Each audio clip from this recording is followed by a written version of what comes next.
What is up with it do, cyber world? I didn't know that I was live. Happy 2019. Wow, it's 2019. This is the first day, numero uno, January the 1. Yes, January 1. We are here in Atlanta, GA, and I appreciate you guys. Thank you so much for supporting the movement. This is the Ash Said It Daily podcast show. Yes, we do everything. We talk pop culture. We talk health. We talk what's going on with you. You know what I'm saying? Because I do those Q&As. I know that you guys love when I do Q&As. Feel free to hit me up on the Instagram or the Twitter at OneLoveAsh. Send me your questions, comments, concerns, all that good stuff. Over 1,200 episodes. Wow. And well over 500,000 streams worldwide. None of this stuff would be possible without you guys, so I thank you so very much. I appreciate you. All right, so, we're still on winter break. The kids are out. They're acting crazy. We're checking out some junk TV. We're looking through the Skype and all this other stuff. So I had some questions because I've been hearing little whispers here and there about a Gremlins 3. Now, this would be another film added to the franchise of the Gremlins. And for those of you that, I don't know, have been living under a rock for the last 30 years, Gremlins is just a magical, just amazing story of a little mogwai named Gizmo, who is everyone's favorite. He's just going to steal your heart. All right? If you haven't seen Gremlins, you've done yourself a disservice because that's a great holiday movie. I will just leave it at that. Great holiday movie. So I've been hearing whispers about a sequel. I'm a little nervous because I know with sequels, people don't necessarily do what they need to do with sequels. And then it ends up being just a lost entity in a franchise. So while I have questions, I compiled my questions because I have with me today, January 1, my social media, pop culture, cult classic expert, Rochie Claire. Hey, Rochie. Hello. How you doing today? Yeah, I'm doing all right. How you doing, Ash? You know me, just steady, just moving and grooving, girl. Moving and grooving. All right. So I know that you have tapped into certain networks and you've gotten some insights that a lot of us did not get and do not have. So talking about namely the Gremlins franchise, how do you feel about the film? Oh, everybody grew up with Gremlins. It's a 1984 cult classic. I mean, it has you to feel be. me? Yeah. Cult classic. I don't think it even did that well in the box office. No, it wasn't until afterwards. Yeah, that's what makes cult classic. Cult classic. It was after it. So how do you feel right now about a Gremlins reboot or sequel or whatever they want to call it? I definitely think a prequel could happen, and I think that might be a good idea because they left so many holes in the story. As a kid, you never thought, I wonder, why are there mogwais, or how did they come about? Nobody ever thought about that, really. But I did learn a little something, Ash, that you want to... Yeah, let's jump into it. The suspense is killing me, all right? You're just tiptoeing around it. Tell me, where did Gizmo come from and how is he so cute? Well, you said, how is he so cute? Yes. Okay, He's adorable. I love Gizmo. Yeah, he is quite adorable. Well, he definitely is like a mad scientist type of experiment. Isn't that crazy?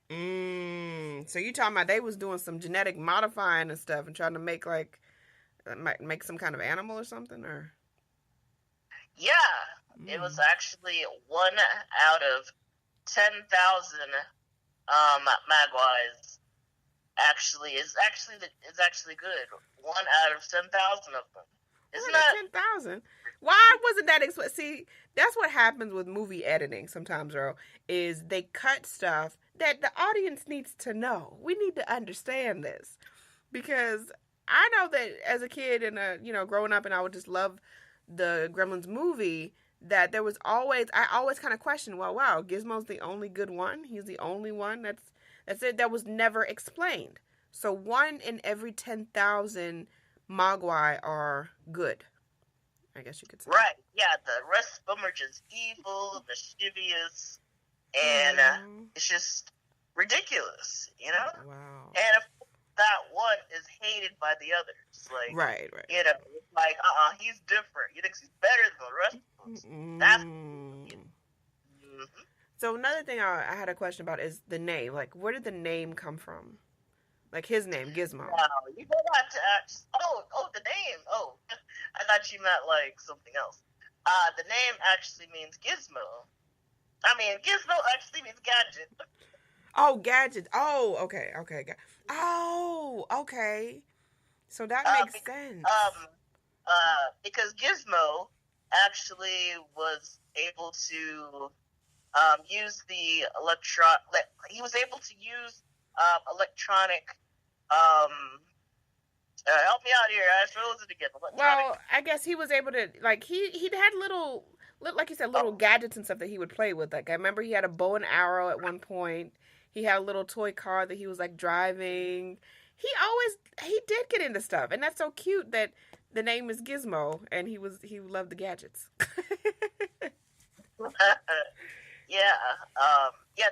You said the bow and arrow, right? Weapons, electrical devices. You know, he even worked on electrical keyboard. That's pretty impressive. That's crazy. But as you're saying it, it's making sense. Like that, I would have never put 2 and 2 together. That's pretty cool. That's really cool. You know, I mean, you can't even turn on the television. You know, I mean... Yeah, because he was watching TV and stuff. I remember. Yeah. Oh, Gizmo. Gizmo. Okay. Like... But, all right, so, like, for real talk. All right, the next thing I want to get into is, okay, in the original movie, Mr. Wing? Yeah, Mr. Wing. Mr. Wing. It makes me want some chicken wings now. I'm hungry. Okay, so Mr. Wing, he comes and he gets Gizmo and he's like, oh, you are not ready for mogwai, you know, but until then, you know, mogwai will be waiting. And then Gizmo's singing and I was like, oh, he's so sweet, but he had to go back to China. That was at the end of the first movie, correct? Right. So we jump into the sequel, you know, Gremlins 2, and Gizmo's chilling up in New York. And it was never explained what happened. And that's really been like I hate that they leave things out. The average person, as in myself, until I actually sat and thought about it, I was like, how the heck did he get back? Like, you know, so what did you find out about that? Oh, I didn't find anything, really. All I knew that it was 6 years later after the first Gremlins. You know, I'm not really sure. I mean, I guess he was like, oh, you're old enough to have him, so here you go. You're more responsible now, you know, you're 21 or so, you know what I'm saying? Like, you can take care of him now. Okay, now, let's go into this, I hate to say it, the sequel possible reboot of Gremlins. Now, for me, myself, you know, I am in a class of people like yourself that, you know, we just like to keep things the same. We don't like change. We don't want you to improve a movie. We just want you to keep it the same. And I am only open for a reboot if they did it in the style that they did Jurassic Park. Now, for those of you that have seen Jurassic Park, I was a little nervous about seeing it, honestly, because I was like, are they going to screw up my childhood memory? Because I love these movies, and those are classic movies that I saw as a kid. You love it growing up, and you just all around just love being able to really enjoy the movies that are going on and everything that you're enjoying with it. So my thing with a reboot, several things have to come into play. If they are serious about doing a reboot of Gremlins in 2019 and beyond, several things have to go down. Now, they need to lay more background on the story of the origin of mogwai, because I feel as though the first 2 movies, they kind of brush over them a little bit. They tell you the rules. You don't get them wet. You don't give them sunlight. You don't feed them after 8.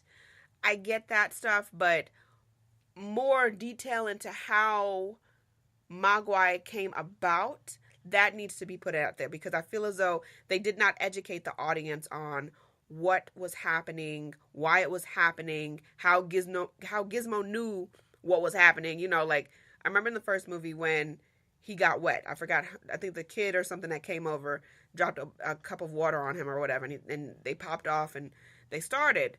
And Billy was like really saying, he's like, oh, you know, this is really cool. We got some more. And Gizmo is just like, he's got his hand on his face. He just shaking his head because he know it's about to be some bull pop off. So I need them to give more background as to the origin of mogwai and why certain things are set in place for them. You know, why, who came about those rules? How did those rules come about? And how did they discover those things? The next thing for me, it has to have a good story. They cannot just go into it blindly and just say, oh, this is just going to be a reboot and introduce it to a new generation. Nada. You got to come correct. You have to come correct with this reboot, because you've got people like myself that love the franchise, that love the movie. Steven Spielberg, amazing. I don't believe he's going to be a part of this reboot. So I'm a little bit nervous on how it's going to be handled, because we hold the original movies, especially the first one, to a higher standard. So it has to be a good story. And like I said, if it's in the style of what Jurassic World did, I'm all for it. And for those of you that did not see Jurassic World, they reintroduced the franchise to a new generation by giving it a new story. It was a build off of the originals, which worked. I like the way they did that, because I don't like it when you want to redo movies altogether. You want to get different actors, do the same parts. No, give it a different story. So if Gremlins comes correct with a new, compelling, engaging story, I think it could work. And the last thing that I think that this movie would need is a key player. They need somebody that's really up and coming, making a name for themselves, because this movie could quite possibly make their career. So it would have to be somebody that's... Well, I think would make perfect for that is it's Aquafina, right? Is that her name? Yes, I like her. Yes, no, that's a good idea. No, that's actually pretty good. Up and coming, you know, people know her from Girl Code and Crazy Rich Asians. I mean, she's got the bill. Plus, she's the second female Asian to host like SNL like ever in 40-something years. Wow. You know? Wow, that's amazing. No, she would actually, yes, that is a perfect person, because she has celebrity to her name, but I don't feel as though she's gotten her props yet.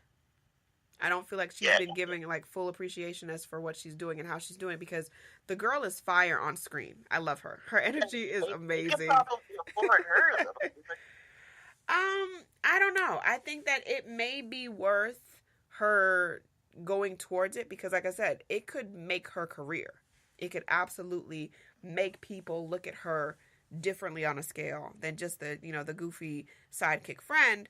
If she has like a feature role like this would probably be one of her first, if not her first feature role in a major motion picture.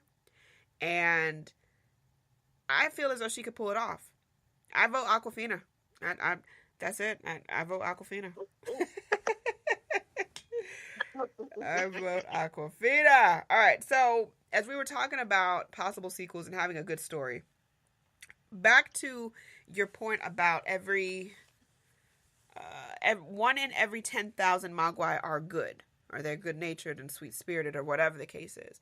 So I'm just thinking out the top of the dome, if in the sequel somehow there's another set of mogwai that are made, and it appears that they found another good mogwai, and they've paired it with Gizmo.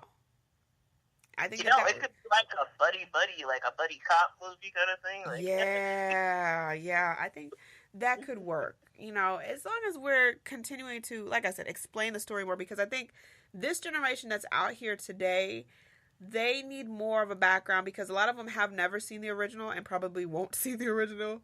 So they need they need a stronger background as far as doing a movie like this. You know, be even nicer if that female, make it a female mogwai, right? Yeah, that's it. And you can make her evil, but she acts like she's good. Ooh. She could be like an evil spy kind of deal. Yes, I like that, bro. Like she works for the guy, like she works for the evil dudes and stuff. Yes, kind of like that would be take down Gizmo. Yes, I like that. That's perfect. Oh my gosh, I love that. That would be freaking awesome. I try. Yeah, no, that's a really good twist role because, like I said, they need something different. They need something that's going to be compelling to an audience. And I said, with those elements, Aquafina, more background, compelling story, that's a blockbuster hit. That is a blockbuster hit. So I think that a reboot, if it's done carefully, and of course you feature some of the original actors and stuff from the original, they're going to come in, do their little cameo. They want to be seen. They want to feel important. Okay, we'll give them that.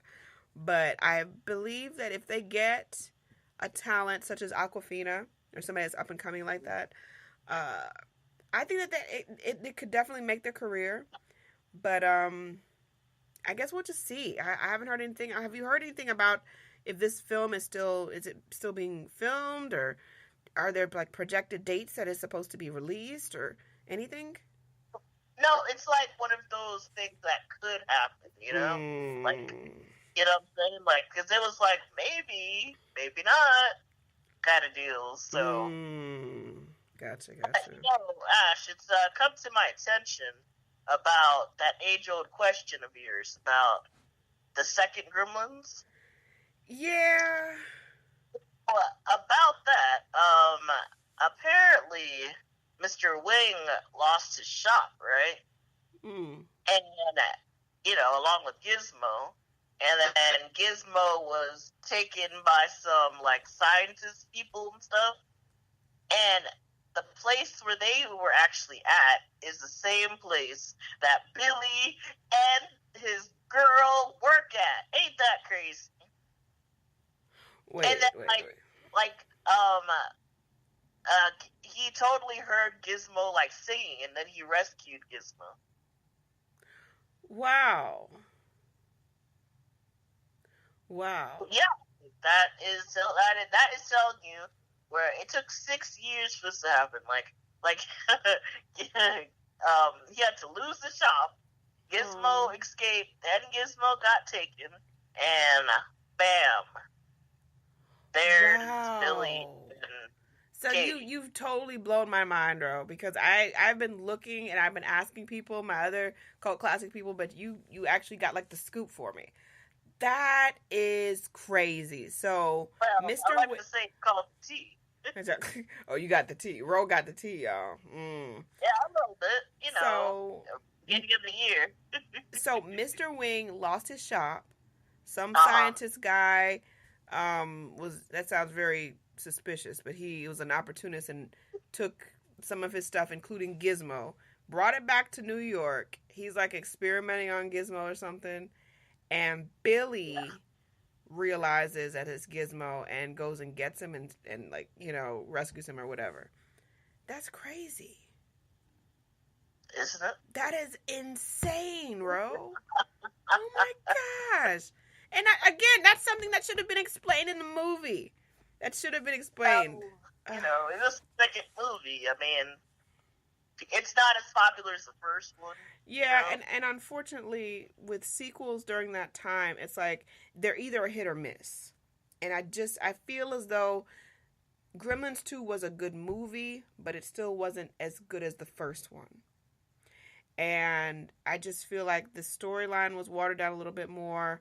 I did appreciate them personifying gremlins and like giving them personality. Like they had the female gremlin and she was all like wearing makeup and dye. She had red hair. I was like, okay, how did you even, you know, I don't even care. And then they had, was it Stripe? Stripe was the second one. Yeah. They had Stripe and he was like, I mean, complete just, I mean, he was a piece of work. Stripe was a piece of work. Like he was like, I forgot how he got educated. It was something had gone on with how they were made or something, and he had gotten like educated or something. He's all articulate. I was like, look at Stripe talking up, down to people and everything. I was like, this is insane. But wow, no, that is so you answered my question, bro. Oh my gosh, I totally know how Gremlin got. Okay, okay, so Gizmo got back. That was my biggest question, and I knew if anybody was gonna know, it was gonna be you. You're gonna figure it out. That's crazy. Thanks. You're welcome. All right, so we're gonna close out the show. Ro, is there any way that you want people to reach out to you or follow you on social media? Instagram, Rochie _San, ROCHIE_San. Just Instagram, really. Okay, sounds like a bet. And thanks for coming through and shedding some light on some day old and yay old questions about one of my favorite movies in the entire universe. So thank you for your time and everything, and we appreciate you. And of course, I appreciate each and every one of you guys tuning into us live. Yes, this was a live broadcast today. You guys know I don't usually do live, but I figure, you know what, it's the first of the year. We're going to change it up a little bit. So I thank you guys. Continue to support the movement. Go check out ashsaidit.com, ashsaidit.com for all of your updates, blog features, all that good stuff. Be sure to already subscribe. If you haven't already subscribed to me on this podcast on iTunes, iHeart Radio, Google Play, Stitcher, Player FM, and everything else, go and subscribe. If you aren't already follow me. One Love Ash across social media. The number 1 LOVEASH. All right, it's easy, it's simple, it's straight to the point. If you got questions, comments, or concerns for me, you can shoot me an email at info@ashsaidit.com. You can give us a call, 800-274-4936. I love y'all. Have a happy, prosperous new year. Anyone to tell you that you can't do what you want to do, you look them square in the face, you tell them, don't believe me. Just watch, baby. Watch what I do. Watch me make it happen. Watch me make history. That's what we're doing this for, the history books. Social media is nice, but real life is so much better. It's way better, babies. All right, I'm going to holler at y'all later. Deuces.